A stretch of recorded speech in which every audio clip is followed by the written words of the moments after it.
कल हमने जो टॉपिक बनाया था, चैप्टर नंबर 9 बनाया था, वो हमारा 281 rash and negligent driving plus causing simple injury and plus causing grievous injury 125B।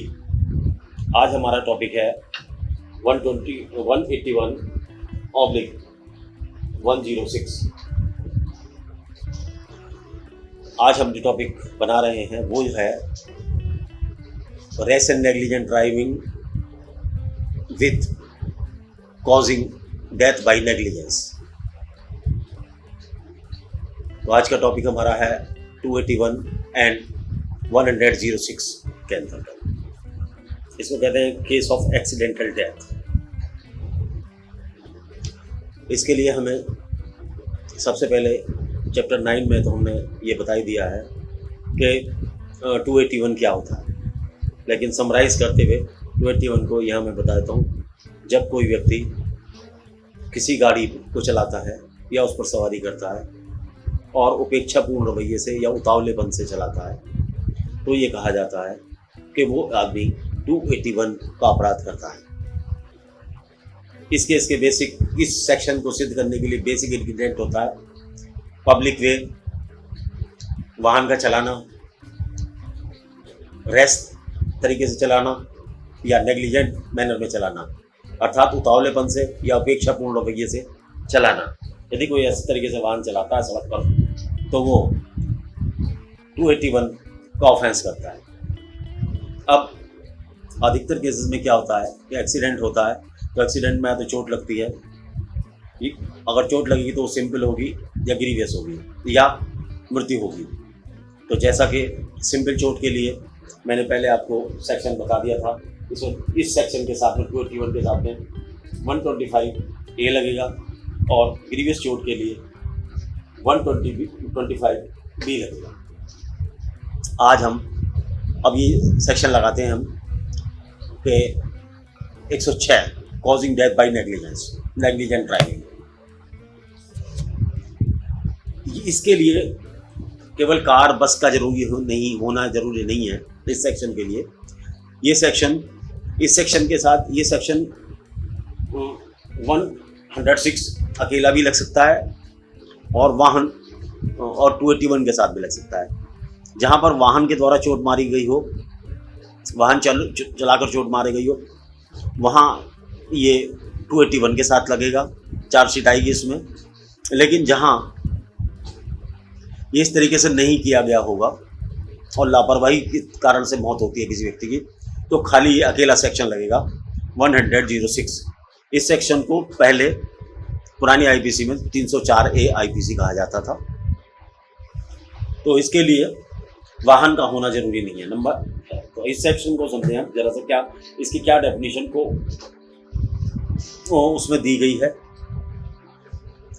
Bailable है, नॉन बेलेबल है, ये सारी बातें समझने के लिए ज़रा सा समझें। मैं इसे एक बार पढ़ता हूँ और इसके लिए क्या बेसिक इंग्रीडिएंट होंगे, क्योंकि किसी भी सेक्शन को सिद्ध करने के लिए बेसिक इंग्रीडिएंट को कोर्ट में सिद्ध करना जरूरी होता है। इसमें क्या है ज़रा देखें आप। Whoever cause death of any person by doing any rash or negligent act, यहाँ पर निशान लगा रहे rash and negligent act, not amounting to culpable homicide, shall be punished with imprisonment of either description for a term which may extend to 5 years, or shall also be liable to fine. And if such act is done by a registered medical practitioner while performing medical procedure, he shall be punished with imprisonment with the description for a term which may extend to 2 years, or shall also be liable to fine. ये section 106 first, 106(1) और 106(2) दो जगह पढ़ाया जाएगा। एक तो इसका ये पोर्शन हुआ पहले वाला, इसके अंदर दो ऑफेंस हो गए।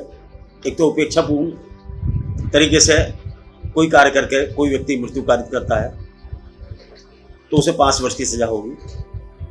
यदि कोई व्यक्ति डॉक्टर है, रजिस्टर्ड डॉक्टर है, अगर वो अपना कार्य करते वक्त, ऑपरेशन करते वक्त या कोई मेडिसिन सप्लाई करते वक्त अगर कुछ से कोई ऐसी मौत हो जाती है जिसके कारण ये सिद्ध होता है कि उसने रेस एंड नेग्लिजेंट मैनर में काम किया है, रेसनेस में काम किया है या नेग्लिजेंट मैनर में काम किया, तो उसको भी ये अपराधी कहलाती है और उनको 2 साल की सज़ा का प्रावधान करती है। तो इसका जो पहला पोर्शन है वो बेलेबल ऑफेंस है, कॉग्निजेबल है, अर्थात police can take action without permission of the court, bailable है और मजिस्ट्रेट द्वारा ट्रायबल है। इसका एक सेकंड पोर्शन और है, उसको भी पढ़ते हैं। Whoever caused death by any person by rash and negligent driving of a vehicle not amounting of culpable homicide and escape, यहाँ escape वर्ड को पढ़ लें, escape without reporting it to a police officer or a magistrate soon after the incident, यहाँ soon after the incident भी word को use कर लें, shall be punished with the imprisonment of either description for a term which may extend to 10 years, और सजा भी यहाँ ध्यान करने के 10 साल। अब इसको सरल हिंदी में डिफाइन किया जाता है, चलो समझें। जो कोई उतावलेपन, उपेक्षापूर्ण या लापरवाही से किसी व्यक्ति की मृत्यु कारित करेगा जो मानव अपराध की श्रेणी में ना आता हो, तो ऐसे व्यक्ति को 5 साल तक की सजा दी जा सकती है। तो इसका मतलब 2 बातें कोर्ट में पुलिस ऑफिसर्स को इन केसेस में सिद्ध करनी पड़ेंगी, एक तो उतावलापन या उपेक्षापूर्ण रवैया। इन दोनों शब्दों को ये समझ के समझ लें कि किसी आदमी एक प्रूडेंट, स्किलफुल, बुद्धिमान व्यक्ति से जिस बौद्धिक स्तर से कार्य करने की आशा की जाती है, अर्थात उसकी ड्यूटी है कि बुद्धिमत्तापूर्ण से कार्य करे, लेकिन जब वो व्यक्ति उस बुद्धिमत्तापूर्ण कार्य करने में त्रुटि करता है जो कि उसकी लापरवाही या उपेक्षापूर्ण रवैये या वर्क को दिल से ना करने के कारण होती है, तो ऐसी स्थिति में यदि किसी व्यक्ति की मृत्यु हो जाती है तो उसमें 5 वर्ष तक की सजा हो सकती है। लेकिन यदि वही व्यक्ति जिसने ये उपेक्षा की है, यदि वह रजिस्टर्ड मेडिकल प्रैक्टिशनर है और ऐसा अपराध करता है, तो उसके लिए 2 साल की सजा का प्रावधान रखा है। तो इसके अंदर सबसे पहले हमें सिद्ध करना होगा रेस और नेग्लिजेंट व्यक्ति की ड्यूटी। नेक्स्ट है, यदि कोई आदमी कोई वाहन चलाता है, इसका 106 का सबसेक्शन 2 है, वो कहता है यदि कोई व्यक्ति वाहन चलाता है और वाहन चलाते वक्त उतावलेपन से चलाता है या उपेक्षापूर्ण रवैये से चलाता है और इस तरीके से वो दुर्घटना कायम करता है, तो वो व्यक्ति 106(2) में अपराधी होगा। और यदि वो वहाँ से भाग जाता है, यदि वो वहाँ से दुर्घटना करने के बाद अगर वो वहाँ से भाग जाता है, तो ऐसे व्यक्ति को, तो उसकी जिम्मेदारी, ऐसा व्यक्ति जो भागता है उसकी जिम्मेदारी ये होती है कि वो अगर दुर्घटना उससे हो गई है तो वो पुलिस को सूचित करे या मजिस्ट्रेट के पास जाए और जितना जल्दी हो सके उतना जल्दी जाए, अर्थात तुरंत जाए। जब कोई व्यक्ति गलती करने के बाद भी, एक्सीडेंट करने के बाद भी अगर पुलिस को इन्फॉर्म नहीं करता, तो वो व्यक्ति सेक्शन 106(2) में एक्यूज माना जाएगा और उसी में उसकी दोष सिद्धि होगी। इस सेक्शन को सिद्ध करने के लिए यदि ये सेक्शन वाहन से संबंधित है, नेग्लिजेंस से संबंधित है, तो सबसे पहले कोर्ट में जो एविडेंस लाई जाएगी तो उसमें जिस व्यक्ति ने घटना को देखा हो उसे गवाह बनाए पुलिस, जो सूचना पुलिस को प्राप्त हुई हो उस पुलिस ऑफिशियल को गवाह बनाए जिसे सूचना प्राप्त करी है, वो व्यक्ति जिसने एफआईआर लिखी है इस संबंध में, ड्यूटी ऑफिसर, एफआईआर को सिद्ध करने के लिए उसे गवाह बनाया जाए। यदि ऐसी सूचना 112 नंबर पर आई है तो 112 नंबर पर आने वाली सूचनाओं में एक फॉर्म भरा जाता है। उस फॉर्म की कॉपी हेडक्वार्टर से लेकर, कंट्रोल रूम से लेकर उसको फाइल पर लगाए और उसे सिद्ध करने के लिए किसी को गवाह बनाए। इस सब में सबसे बड़ी आवश्यकता क्या है? यदि हम ये दुर्घटना अगर कार से हुई है, अगर ये दुर्घटना कार, स्कूटर, मोटरसाइकिल या वाहन से हुई है, तो मैकेनिकल एक्सपर्ट से एक रिपोर्ट ली जाए, मैकेनिकल एक्सपर्ट से रिपोर्ट ली जाए जो कि ये बताए कोर्ट में, और उसे गवाह बनाया जाए, वो ये बताए कि भाई इसमें वाहन की गलती है, वाहन जिम्मेदार है, वाहन में कोई टेक्निकल डिफेक्ट नहीं था जिसके कारण ये एक्सीडेंट हुआ है। क्योंकि कोर्ट में प्रोसिक्यूशन की जिम्मेदारी होती है कि वो सिद्ध करे कि वाहन सड़क पर चलने योग्य था, उसके बाद भी ड्राइवर ने उसको, गाड़ी के वाहन मालिक ने उसे सही तरीके से नहीं चलाया, जिस तरीके से, जिसके कारण एक्सीडेंट हुआ। ये तो इसका पहला पोर्शन हुआ जिसमें आदमी असावधानी से दुर्घटना करता है। दूसरा ये हुआ कि इस केस में क्योंकि मौत होती है, इसमें मौत अनिवार्य है। मौत अनिवार्य मीन्स अगर ये कोई मरेगा, इससे मरेगा तभी ये सेक्शन लागू होगा, अदरवाइज ये सेक्शन एप्लीकेबल नहीं होगा। तो 106 तभी एप्लीकेबल होगा जब कोई मरेगा या एक्सीडेंट होगा जिसमें मौत हो जाएगी। तब मेडिकल एक्सपर्ट से पोस्टमार्टम कराना चाहिए और मेडिकल रिपोर्ट ली जानी चाहिए और उसमें कॉज ऑफ डेथ क्या है वो आना चाहिए फाइल पर। तो डॉक्टर को गवाह बनाना चाहिए इसके अंदर आरोप पत्र के साथ में, और लास्ट में इसमें आईओ, अपने आप जो इन्वेस्टिगेशन ऑफिसर है, वो भी गवाह बनेगा। अब अगर सपोज करो अभी तक तो ये मौत ड्राइविंग से थी, लेकिन यही मौत यदि डॉक्टर की लापरवाही से हुई है, तो डॉक्टर की लापरवाही के लिए मेडिकल बोर्ड के समक्ष एक एप्लीकेशन देनी चाहिए आईओ को, और उस मेडिकल बोर्ड से ये रिपोर्ट लेनी चाहिए क्या डॉक्टर साहब का रवैया उपेक्षापूर्ण था या नहीं था। जब डॉक्टर ऑपरेशन करता है तो कमरे के अंदर करता है, वहां पे पब्लिक तो होती नहीं, तो उसको पब्लिक के, देखिए जिसके भी घर का मरता है वो डॉक्टर पर झूठे आरोप भी लगा सकता है। हर आदमी सोचता है कि भाई मेरा व्यक्ति जो मरा है वो डॉक्टर की गलती से मरा है, लेकिन सच्चाई ये होती है कभी भी कोई डॉक्टर साहब किसी अपने पेशेंट को मारना नहीं चाहते। लेकिन हाँ, मैं हो सकता है कि उपेक्षापूर्ण रवैया रहा हो, डॉक्टर की गलती रही हो, तो ऐसे में इन केसेस में मेडिकल बोर्ड की राय लेनी चाहिए। मेडिकल बोर्ड ये ओपिनियन देगा कि हाँ वास्तव में दुर्घटना हुई है और इसमें डॉक्टर साहब की गलती है। यदि ऐसी मेडिकल रिपोर्ट नहीं आती है तो कोर्ट में इस सेक्शन के जो सबसेक्शन, ये जो सबसेक्शन 1 है इसका, इसमें डॉक्टर साहब को कन्विक्शन होना बहुत मुश्किल होगा। तो यहाँ जहाँ डॉक्टर साहब वाला केस होगा वहाँ मैं ये कहूँगा कि आप कम से कम मेडिकल बोर्ड की ओपिनियन लेके फाइल पे लगाएं और उसके डॉक्टर्स को, मेडिकल बोर्ड ऑफिसर्स को गवाह बनाएं ताकि वो कोर्ट में कहें। क्योंकि किसी भी डॉक्टर की जो नेग्लिजेंस है वो एक डॉक्टरों का बोर्ड ही सिद्ध कर सकता है और कोई सिद्ध नहीं कर सकता। तो जहां डॉक्टर वाली समस्याओं के कारण मौत होती है वहां मैकेनिकल एक्सपर्ट वाली ओपिनियन लेना जरूरी नहीं होता, क्योंकि उसमें वाहन इन्वॉल्व नहीं होता।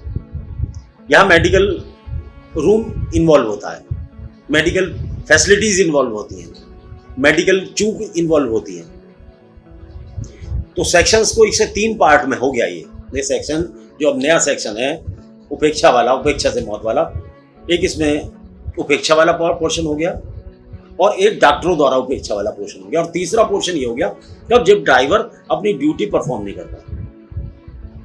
तो मेडिकल बोर्ड जहां डॉक्टर वाला रिलेटेड हो वहां मेडिकल बोर्ड, जहां एक्सीडेंटल हो तो एक्सपर्ट की ओपिनियन, वाहन मैकेनिकल एक्सपर्ट की ओपिनियन। लेकिन ये सेक्शन यही नहीं लगता, और भी लगता है। आप अपने यहाँ काम करा रहे हैं, मजदूर आपके यहाँ काम कर रहे हैं, आप उनसे जल्दी से कहते हैं जल्दी कर, जल्दी जल्दी कर, जल्दी कर भाई जल्दी कर, और वो जल्दी करने में उनके चोट लग जाती है या मर जाते हैं आपके घटनास्थल पर। तो आपका रवैया जो गवाह बताएंगे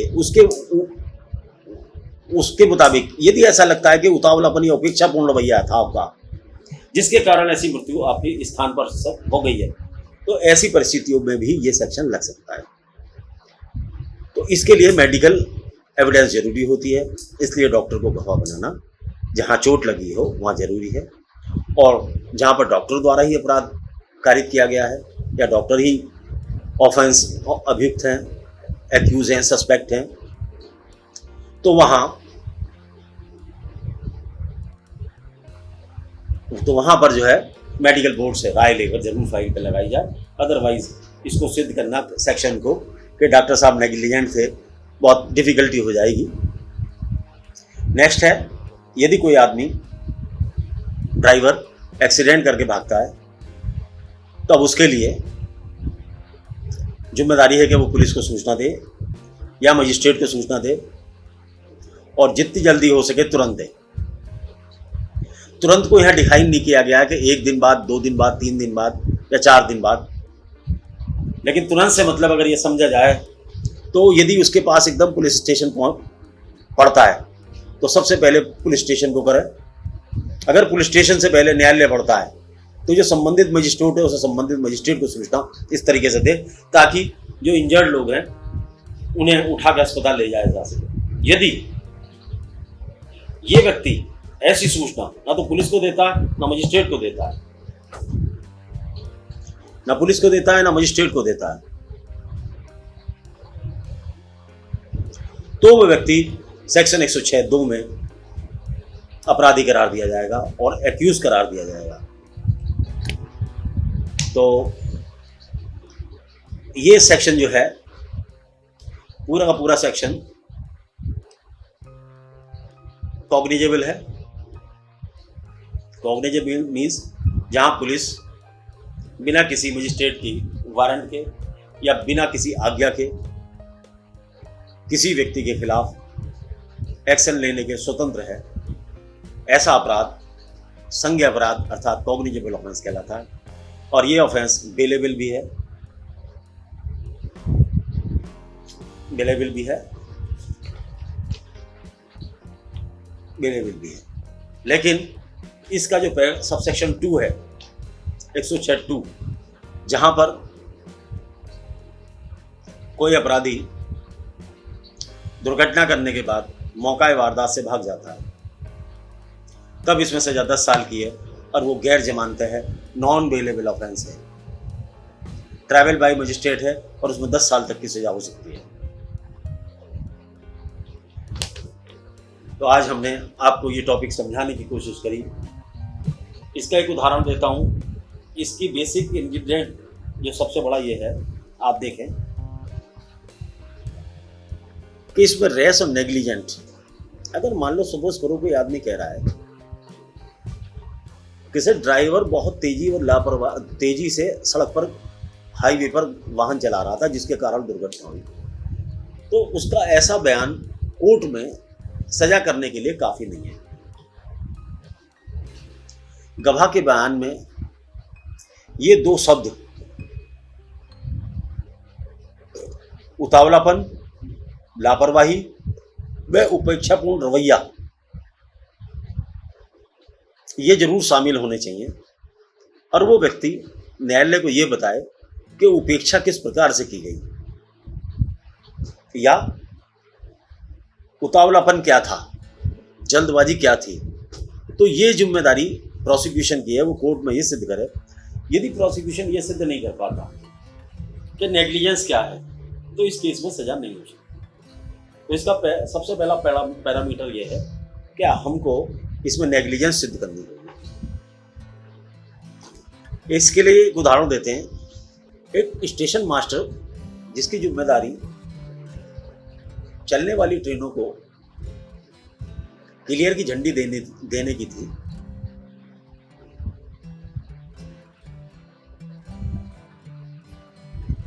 उससे क्या हुआ कि उसके स्टेशन पर एक मालगाड़ी खड़ी थी।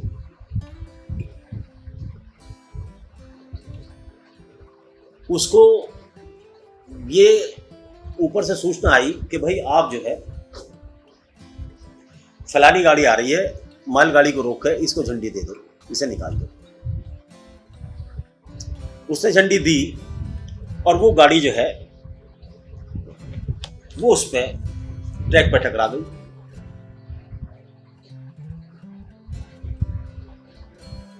उसमें कई लोग मारे गए। तो पुलिस ने एक्यूज को पुराने नियम 304A और 101 रेलवे एक्ट में मुलजिम बनाया और कोर्ट में पेश कर दिया।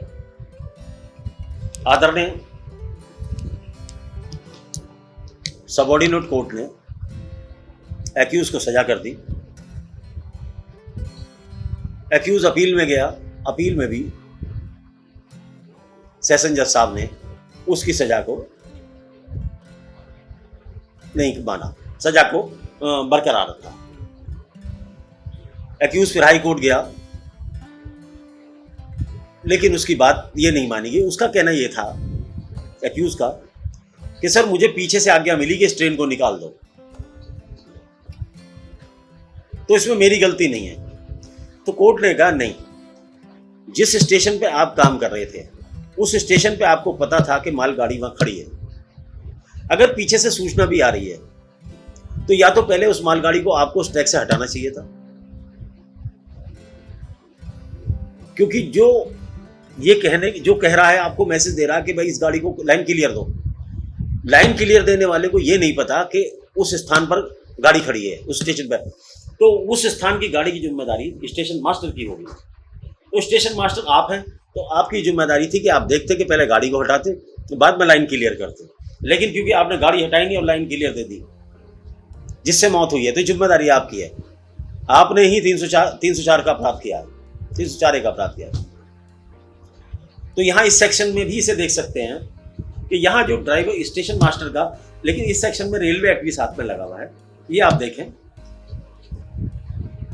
तो यहाँ ये जिम्मेदारी हमारी है कि हमें प्रूडेंट बुद्धि से काम करना चाहिए। अरे भाई, हमारे स्टेशन पर एक गाड़ी खड़ी है, एक मालगाड़ी खड़ी है इस पर, और उसी पे से हम दूसरी गाड़ी कैसे गुजार सकते हैं?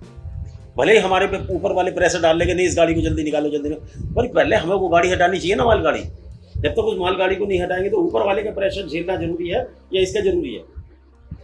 तो ये हमारी एक बौद्धिक स्तर है, एक प्रूडेंट व्यक्ति की जिम्मेदारी है कि उस काम को सही तरीके से करे। ऊपर से ऑर्डर मिलते हैं, लेकिन ऊपर से ऑर्डर मिल रहा है वो तो गलत है, और आप तो आप मौके पे हैं, तो जिम्मेदारी तो आपकी है ना, मौके की नजाकत को समझ के आप काम करें। तो ऐसे में ये उतावलेपन में कार्य होगा। इसी तरीके से डॉक्टर्स वाला है, यदि वो गलत ऑपरेशन कर देते हैं, कई बार आपने देखा होगा, एक केस सुना होगा कि डॉक्टर साहब ने, पिक्चरों में देखा है मैंने, तो वो वैसे तो कोई नहीं देखा, कुछ चीज़ें ऑपरेशन के दौरान पेट में छोड़ देते हैं, जिससे बाद में दर्द होता है या कुछ मौतें हो जाती हैं। तो ऐसे में तो ये लापरवाही जो है, इसके लिए ऐसे में डॉक्टर साहब जिम्मेदार होते हैं। तो ऐसे में मेडिकल बोर्ड, पोस्टमार्टम रिपोर्टें वगैरह वो सब फाइल पर होनी चाहिए।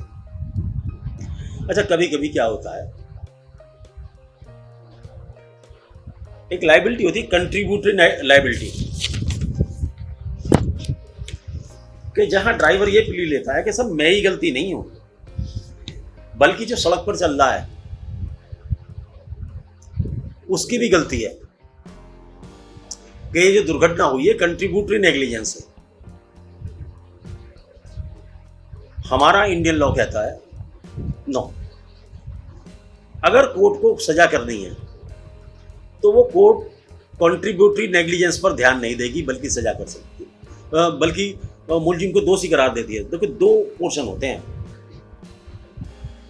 जब कोर्ट सजा करती है किसी व्यक्ति को, तो सारी एविडेंस लेने के बाद में, गवाहों के बयानात लेने के बाद में, पहले हेल्ड गिल्टी करती है, था दोषी करार देती है।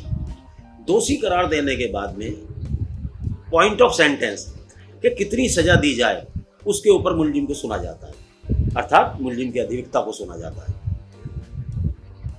तो यहां कंट्रीब्यूटरी नेग्लिजेंस केस में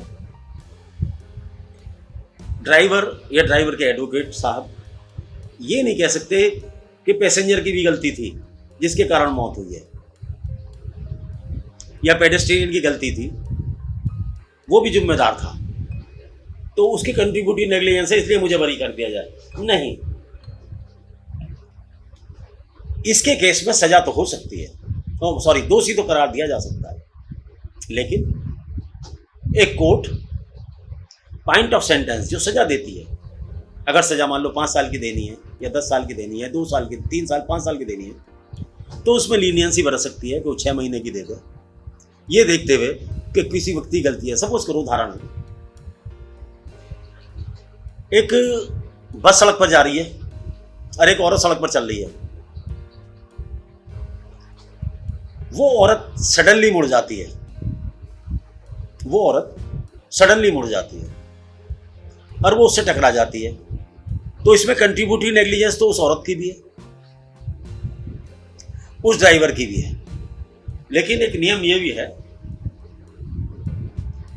कि ड्राइवर को गाड़ी, इतनी अगर भीड़ भाड़ वाले इलाके हैं और जहां पब्लिक चल रही है, तो उसे ये ध्यान रखना चाहिए कि पब्लिक को बचाना, जब वो कॉमर्शियल व्हीकल चला रहा है, तो उसे सोच होनी चाहिए कि पब्लिक से 20 मीटर, 5 मीटर, 10 मीटर दूरी पर रखें। अगर पब्लिक बिल्कुल पास है तो गाड़ी को इतनी तेज़ी से वहाँ से ना निकाले, हॉर्न दे के चलाए, ताकि कोई लेडी सुन सके या कोई जो पैसेंजर है वो सुन सके।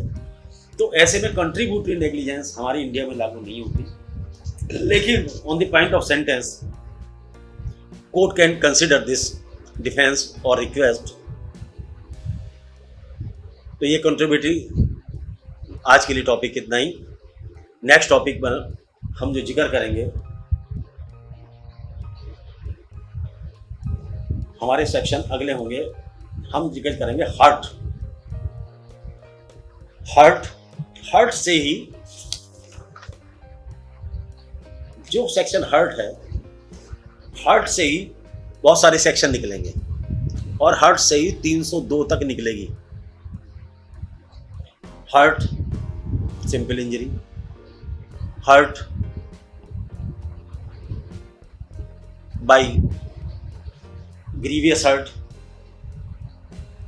Attempt to kill, attempt to murder, attempt to culpable homicide not amounting to murder, acid attack etcetera, oblique 302 IP, sorry, murder, culpable homicide not amounting to murder.